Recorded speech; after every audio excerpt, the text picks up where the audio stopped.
Hello friends, welcome to my channel fantastico study. आज इस video में हम ये क्वेश्चन सॉल्व करेंगे।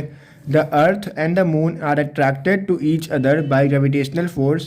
Does the earth attracts the moon with a force that is greater or smaller or the same as the force with which the moon attracts the earth. Y?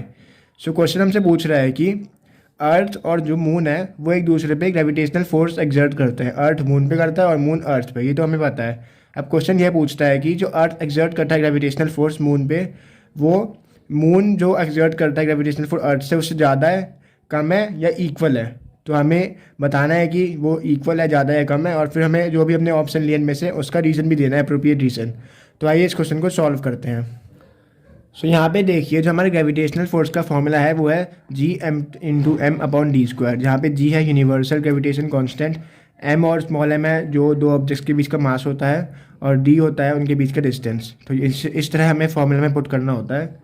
अब अगर आप देखेंगे force between earth and moon, तो वो कितना होगा? वो होगा G m1 × m2/d²। m1 क्या होगा? अर्थ का मास। m2 होगा मून का मास। अगर आप इसी चीज़ को इंटरचेंज कर दोगे force between moon and earth, तो क्या हो जाएगा? Gm2 × m1/d²। m2 होगा मून का मास, m1 होगा अर्थ का मास, और दोनों की वैल्यू तो सेम ही रहेगी ना अगर मल्टीप्लाई करेंगे तो। और ये दोनों भी सेम ही है, डिस्टेंस है इसका d, ये d सेम। तो आप देख सकते हैं जो फोर्स है अर्थ और मून के बीच में और मून को अर्थ के बीच में, दोनों सेम है, ये दोनों फोर्स इक्वल है।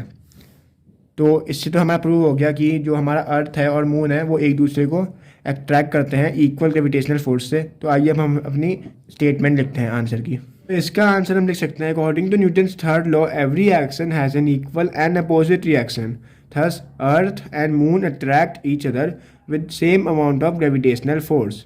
यानी किसी अगर दूसरे ऑब्जेक्ट पे कोई फोर्स एक्सर्ट करेगा तो वो दूसरा ऑब्जेक्ट पहले ऑब्जेक्ट पे सेम और इक्वल और अपोजिट फोर्स एक्सर्ट करता है। जैसे अगर अर्थ कोई फोर्स एक्सर्ट करता है मून पे, ग्रेविटेशनल फोर्स मान लीजिए, तो मून वही सेम फोर्स और इक्वल अपोजिट फोर्स एक्सर्ट करेगा अर्थ पे, न्यूटन के थर्ड लॉ के हिसाब से, जो हर केस में अप्लाई होता है। तो ये है इस क्वेश्चन का answer. I hope you like my video. Thanks for watching.